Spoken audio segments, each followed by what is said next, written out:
is a man of war, right? He's a general. He's an army general. Think about the first time we met Joshua.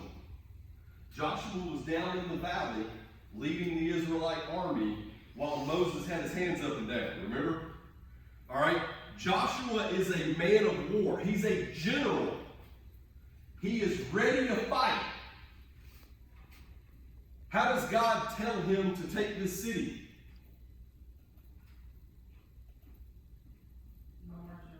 Walking around it. Here's what I want you to do. Every day, I want you to get up in the morning. I want you to get the children of Israel. I want you to get some priests. I want you to get your fighting men and the Ark of the Covenant.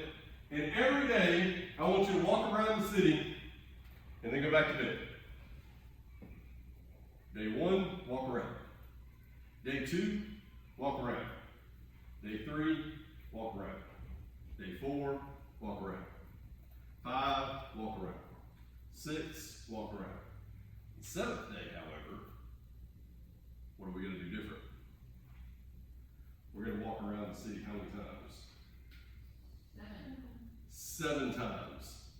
And after we've walked around the city 7 times, think about this. You're walking around a city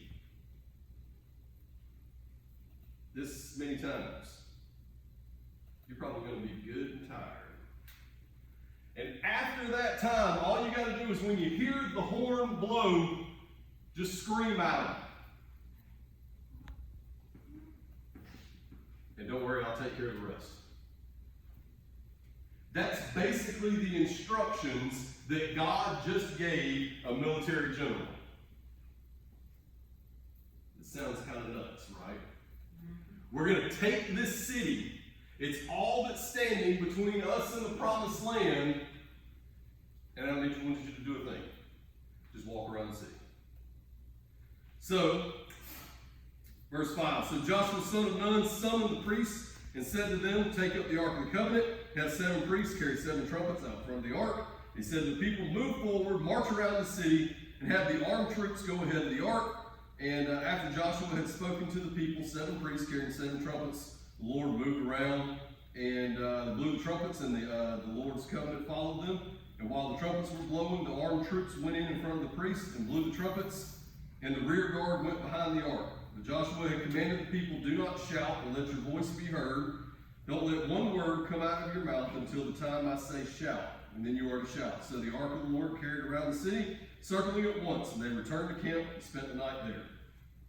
This is a very cool piece of this account that happens coming up in the next couple of verses. It says, so Joshua got up early the next morning. The priests took the ark of the Lord. The 7 priests carrying the trumpets marched around the ark, marched in front of the ark of the Lord. While the trumpets were blowing, the armed troops went ahead of them. The rear guard went behind the ark. On the 2nd day, they marched around the city once and returned to the camp, and they did this for 6 days. Early on the 7th day, they started at dawn and marched around the city 7 times in the same way. After the 7th time, the priests blew the trumpets, and Joshua said to the people, shout, for the Lord has given you this city. But the city and everything in it are set apart to the Lord for destruction. Only Rahab the prostitute and everyone within her house will live, because she hid the men we sent. But keep yourselves from the things set apart, or you will be set apart for destruction. If you take any of those things, you will be set out of the camp of Israel for destruction, and bring disaster on it. For all the silver and gold and the articles of bronze and iron are dedicated to the Lord. So the people shouted, and the trumpets blew. When they heard the blast of the trumpet, people gave a great shout, and the wall collapsed. The people advanced into the city, each man straight ahead, and they captured the city. They completely destroyed everything in the city with the sword, every man, woman, both young and old, and every ox, sheep, and donkey. Then in verses 22 through 26, Joshua said to the men who had scouted the land, go to the prostitute's house and bring the woman out there and all who were with her, just as you had promised. So the young men went and scouted and brought out Rahab and her father, her mother, her brothers, and all that belonged with her. They brought out her whole family and settled them outside of the camp of Israel. They burned up the city and everything in it. They put the silver and gold and the articles of bronze and iron into the treasury of the Lord's house. However, Joshua spared Rahab the prostitute, her father's household, and all that belonged to her, because she had hit the men that spied on Jericho, and she lives in Israel this day. And then Joshua goes on to impose a curse on people who would rebuild the city. And the Lord was with Joshua, and his fame spread throughout the land. One of the things I didn't read at the end of chapter 5, Joshua has a meeting with an important individual. That was the piece I meant to read that I thought was in this piece. It was actually in chapter 5. So before all of this started in chapter 5, Nick, I don't know if you can get to chapter 5, verses 13 through 15. This is a pretty cool event that happens. In verse 13,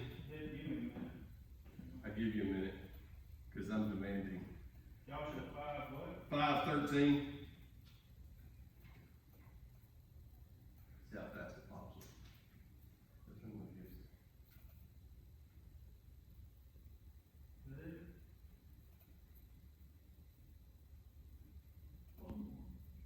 Hey, there we go. When Joshua was near Jericho, he looked up and saw a man standing in front of him with a drawn sword in his hand. Joshua approached him and asked, "Are you for us or for our enemies?" "Neither," he replied. "I have now come as commander of the Lord's army." Then Joshua bowed his face to the ground in worship and asked him, "What does my Lord want me to say to his servant?" The commander of the Lord's army said to Joshua, "Remove the sandals from your feet, for the place where you're standing is holy ground." And Joshua did so. Then he gets his instructions about marching around the city once, marching around the city every day once for 6 days, and then 7 days.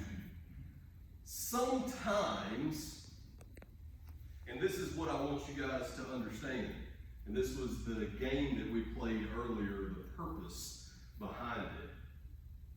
Sometimes God will ask you to do something that in your mind seems nuts.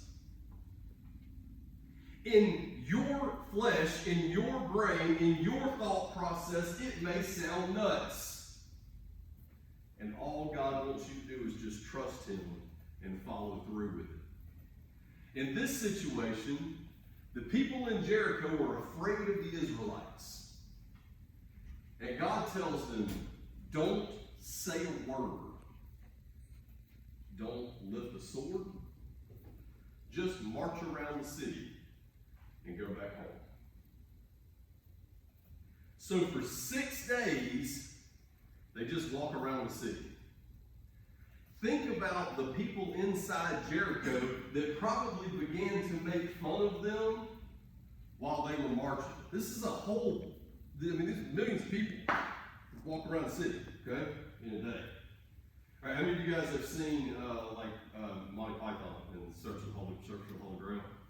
All right, so you know they show up at the castle and they want to come in, and the guys start making fun of them from the castle. All right, and you know, throwing stuff down at them and all, making fun of them. I should have shown that video clip tonight too. That'd be a good one. But think about this. This great army. Why are we walking around the city?